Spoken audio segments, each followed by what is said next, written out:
Welcome back to the program. I am Lei Min. Ladies and gentlemen, today we are discussing a topic that has been quite hot in recent times, and recently it has also had new developments.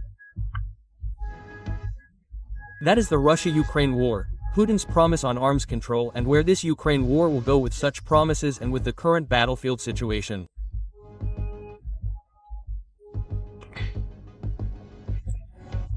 Yes, if world politics is like a giant chessboard, then on September 22nd, President Putin placed a chess piece that seemed normal but was actually full of intrigue. We have reported to each other, right? Putin announced that Russia will continue to comply with the New START treaty for another year after the treaty expires in February 2026. These words echoed from the Kremlin like a song of peace that was out of tune. It sounds like a gesture of goodwill, a step back from the brink of a nuclear race. But if you pay close attention, you will see that this is just a cover for a larger game. Nuclear weapons are not the ultimate weapon but a bargaining chip to force the West to make concessions. And today, let's turn this story around. Not through dry numbers but through the hidden corners of history and the calculations of power that have the whole world holding its breath. First, let's talk about Putin's promise. Let's go back to May 2010. At that time, in Prague, US President Barack Obama and Russian President Dmitry Medvedev shook hands to sign the new Strategic Offensive Arms Reduction Treaty, called New START. This treaty commits both sides to keep their nuclear arsenals from exploding into the apocalypse. And it sets very clear limits. Only 1,550 deployed strategic nuclear warheads, 700 ICBMs, SLBMs and heavy bombers, and 800 deployed and non-deployed launchers. The treaty entered into force in 2011 and was extended in 2021 under President Joe Biden. The West once saw it as a bridge of trust between the two superpowers, helping to avoid a new arms race that could turn the Earth into a pile of rubble.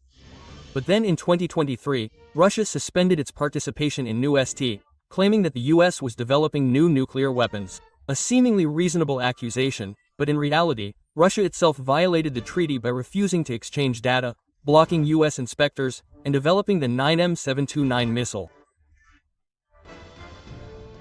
Now, under pressure from President Trump, Putin has extended his hand and promised to comply for another year. He stressed that abandoning the treaty would be a short-sighted mistake, but then cleverly added that Russia could respond strongly not only with words but also with military technical measures.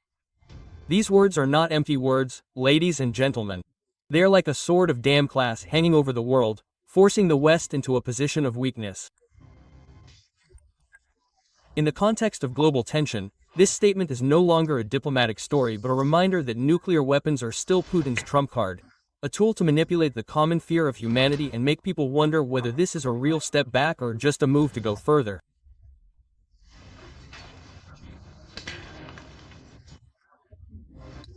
During the war in Ukraine, we have also seen Russian officials and even President Putin talk many times about not excluding the possibility that Russia will be forced to use nuclear weapons if NATO attacks Russia and if its territorial integrity is threatened. But to understand Putin's move more deeply, we must turn to the pages of Russia's history, which is full of violations, when they have torn up countless agreements like an old discarded book. Since Putin came to power in 2000, Russia has turned international agreements into a real joke. Take the Open Skies Treaty as an example.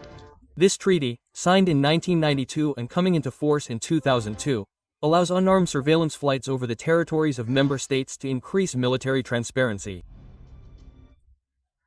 Russia has abused this treaty to collect images, intelligence, impose illegal flight restrictions and designate airports to legitimize the occupation of Ukraine and Georgia as a tool of peace used as a weapon of sabotage.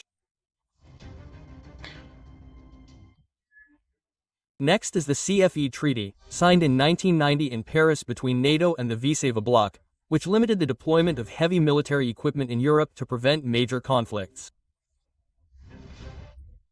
Russia suspended its participation in 2007 and continues to violate it by stationing troops in Georgia, Moldova and Ukraine without their consent, as a public challenge to the West and turning the disputed territories into a springboard for its imperial ambitions. It has also abandoned nuclear initiatives on reducing tactical nuclear weapons that U.S. President Jack Bush and former Soviet General Secretary Mikhail Gorbachev agreed in 1991. Russia signed the Chemical Weapons Convention in 1993, pledging not to use, develop, produce or stockpile chemical weapons. But after only a few years, they blatantly violated it by using chemicals on the battlefield in Ukraine and poisoning political opponents in Europe.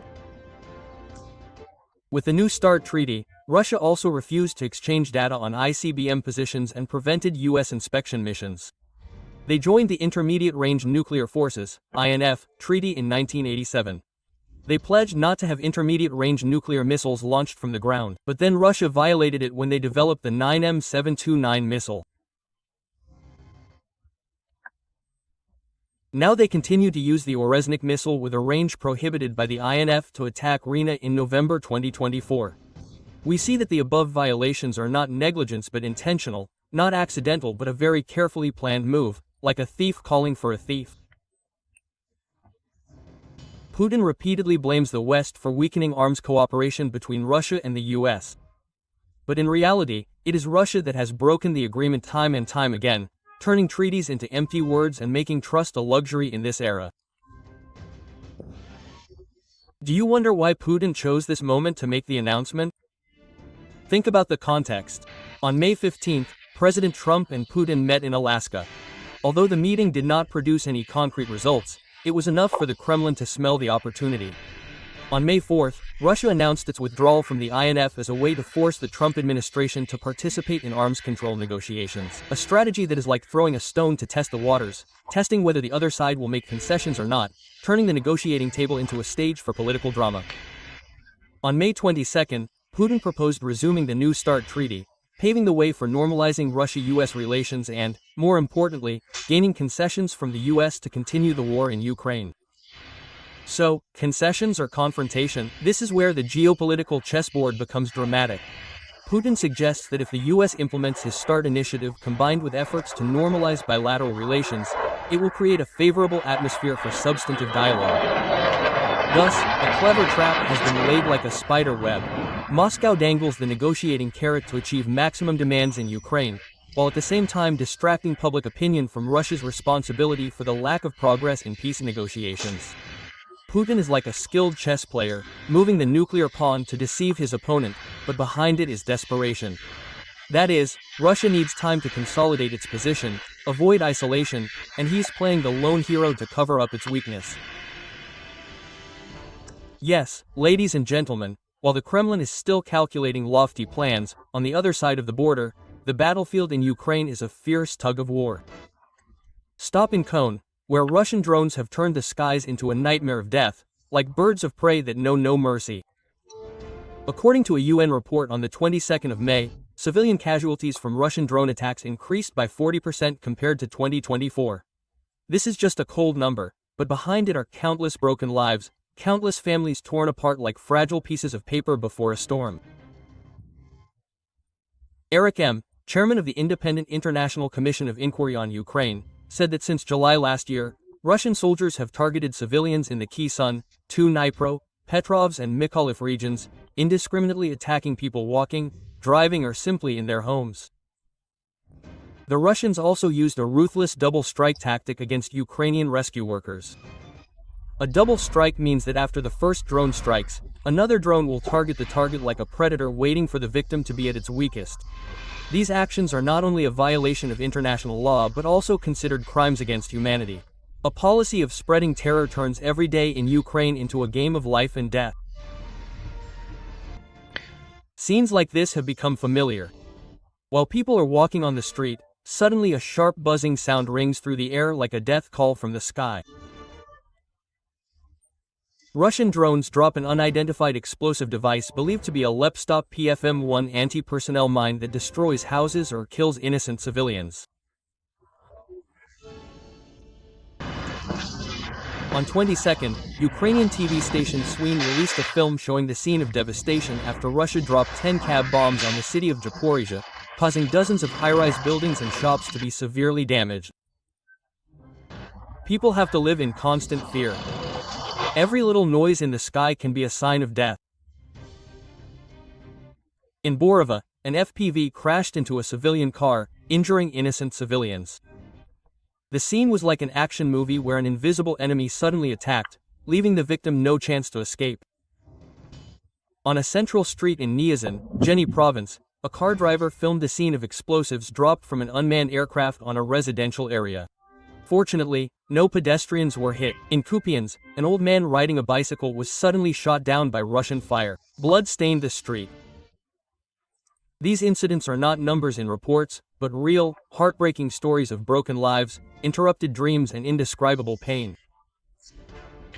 Russia uses drones to cause civilian casualties and at the same time sow psychological terror, turning the sky into a constant threat. Ukrainians live in fear every day. For them, every day could be the last day of their lives. But no matter how much Russia threatens with muscle shows, the Ukrainian army is still very brave to counterattack. Even if it is just a small victory, it is enough to create miracles. Facing the nightmare from the sky, Ukraine responded with a bold strike and come from the night of September 21 to 22. The counterattack was like a lightning bolt tearing the night sky, sending a message that the invader will never be safe, even in places that seem impregnable. At the Ka airport of the Ukrainian intelligence service GU, they carried out a precision strike that destroyed an Mi-8 helicopter and two BDF BE-12 maritime patrol aircraft. The sea monsters that used to be the symbol of Russian naval power were often used to hunt enemy submarines. This was the first time a BE-12 was successfully destroyed. These proud machines were reduced to a pile of blackened rubble in a moment. Smoke and flames rose as a declaration that Ukraine could strike decisive blows right from the heart of the enemy. And the most dramatic moment took place at the Sanatorium 4, a luxury resort on the Black Sea coast. A thunderous explosion tore through the night sky, killing 3 people and injuring 16 others. The leader of the Kum occupation zone, Mr. Sergeyanov, confirmed the attack. Some sources said that high-ranking Russian officials, possibly including military officials, were holding a party at the time of the attack. If true, this would be a huge loss for Moscow. With important figures in Russian politics in the crosshairs, this strike would not only be a military victory but also a sharp warning that no place in Kum is safe. Ukraine could strike at any time and any place. Ukraine is like a small but powerful river flowing through the occupied lands. Are not only defending but also turning the door and making Russia look back at its position in amazement and fear. Further east in the Konstantinivka-Duskivka tactical area, the battle at Yblunka on 21st was another highlight showing that the technological power and courage of Ukraine created a resounding victory. At that time, a Russian mechanized column consisting of a tank and 2 IFV infantry fighting vehicles was crossing the field carrying dozens of soldiers with the intention of breaking the Ukrainian defense line. Clouds of dust rose, the atmosphere was tense like a broken string. The Ukrainian special forces with the support of drones and precise demolition turned the Russian column into a mechanized graveyard. The tank exploded, black smoke rose high. Then the IFV was completely destroyed and another IFV was severely damaged, lying motionless in the middle of the field like a piece of metal. The video released by the Neutrino Brigade captured the moment. The billowing smoke, scattered debris and the resounding explosions sounded like a triumphant song. This was no longer a battle, it was a story of ordinary soldiers becoming heroes, using modern technology to confront the brute force of the enemy. Russia may have a large number of vehicles, but Ukraine has the indomitable intelligence and spirit, writing a resilient song in the middle of Yblunka. And in Dobro Pil, Ukraine wrote a new, bright chapter in its war book.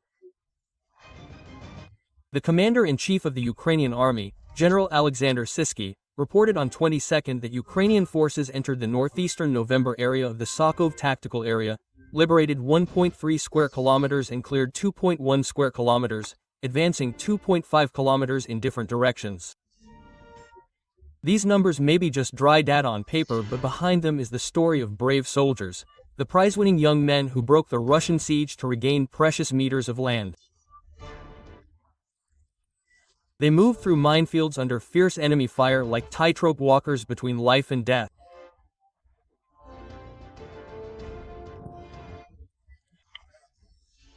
Russia tried to attack Zoloty Kolonias, Mayak, Pankivka, Sakov, Zapovidny and Ivanka but still could not stop the Ukrainian advance. Colonel Viktor Chahubov, spokesman for the pro-Ukrainian single force, said that Russia could not consolidate its penetration and its overload became an opportunity for Ukraine to counterattack. The Dopol barracks is no longer a point on the map but a ray of hope, a story of perseverance and strategy where Ukraine turned the weakness of its enemy into an advantage like a small but persistent river finding its way to the ocean between giant rocks. And this victory also reminded the world that Ukraine is not only surviving but is fighting for its future, fighting for every footstep and every meter of land. Another dramatic story took place on the 18th of May in the Bordavka settlement in the city of Luhansk. The Ukrainian army launched a precise attack on the Russian ammunition depot, turning it into a sea of fire. The Ukrainian Security Service SBU, in coordination with the army, targeted the ammunition depot of the 17th Tank Regiment of the 70th Motorized Rifle Division, destroying the vehicles and ammunition, cutting off Russian logistics, as if cutting the veins of a giant monster. Imagine that moment. In the dark night, suddenly there was a huge explosion. The fire lit up the sky, smoke rose like a volcanic eruption. Satellite images before and after the attack show the devastation. The ammunition depot, once a symbol of Russian power, was now a pile of rubble. The scattered metal fragments were a sign of a catastrophic defeat. This attack not only caused material damage but also a psychological shock that left Russia staggering like a boxer hit in the weak spot. It proved that Ukraine had the ability to strike deep into the enemy's rear, turning seemingly safe areas into fragile hotspots. Intelligence and strategy can always overcome brute force. This was an epic chapter where their unknown soldiers became legendary warriors, using ingenuity to shake the giant war machine. Meanwhile, in the direction of Veliko Mikhailivka, the soldiers were trying to create a false victory but only to defeat themselves in a dark comedy. On 22nd of the Russian Ministry of Defense and Russian sources announced that they had captured Kolinsk southeast of Veliko Mikhailivka. This is just a small town but has great strategic significance. However, the truth has been exposed through the story of Lieutenant Colonel Osi Bensky, spokesman of the pro-Ukrainian single force group. He revealed that Russia only sent small groups of 2 to 5 soldiers using heat-resistant cloaks to hide their body temperature, then stealthily moved in the dark and infiltrated the town. They filmed propaganda videos waving the Russian flag as if they had completely controlled this town. However, Ukraine was ready to destroy Russia's deception to the whole world. With quick coordination, the Ukrainian special forces discovered and destroyed these groups of Russian soldiers, turning the deception into a humiliating defeat. The incident of 3 Russian soldiers waving the flag in the northwest of Kalininsky was assessed by the ASW Institute for the Study of War as just an infiltration and absolutely not an occupation. This battle is a story of Ukraine's cleverness in exposing Russian propaganda. It reminds that in war, truth is also a weapon. The lies cannot hide the harsh reality on the battlefield. Yes, ladies and gentlemen, above we have only summarized some recent war events. The battlefield is always changing. While we were making this video, the tug of war was also taking place extremely tensely. Both Russia and Ukraine are currently fighting for every inch of land. And objectively speaking, the war in Ukraine is currently falling into a stalemate when neither side has a clear strategic advantage. In each battle, in terms of small tactics, sometimes Russia wins, sometimes Ukraine wins. But in terms of the big strategy, both sides are at a stalemate. And that is why they need Mr. Donald Trump to jump in to resolve this war. How can both Russia and Ukraine have an honorable exit? The two presidents Putin and Zelensky. I think that by now they also know that their strength is exhausted. After more than 3.5 years of war like that. The war is entering its 4th year, about to reach its 4th year. And this is the time when people should think about a ceasefire rather than an attack. Regardless of which side has the advantage, this war is no longer a story about guns and territory. It has become an epic about resilience, about ordinary people standing up against a giant war machine. We see that President Putin has used the nuclear promise to hide his violations and ambitions. Ukraine is telling a different story. A story about soldiers, civilians, and small but meaningful victories. From the drone nightmare in the mountain stream, where the sky turned into hell, to the brutal attack in Crimea where the fire of sanatorium forest lit up hope. From the mechanical cemetery in Ilunivka, where Russian tanks left ruins, to the light in Dobroya where every meter of land was reclaimed with blood and sweat. From the flaming Bodanivka bullets to the exposed Kalesnike hoax. Each of these stories is a stroke on the big picture of Ukraine. A picture of indomitability in the midst of pain. Peace does not come from promises that fly in the wind, but from a resilient heart.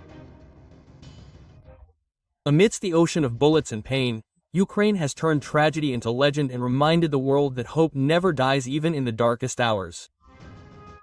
These stories are also proof that a nation, no matter how small, can stand firm against a giant like a small but powerful river that always finds its way to the ocean. At this point, our program today will be paused. Please share your personal views below. Laymin says goodbye and see you again.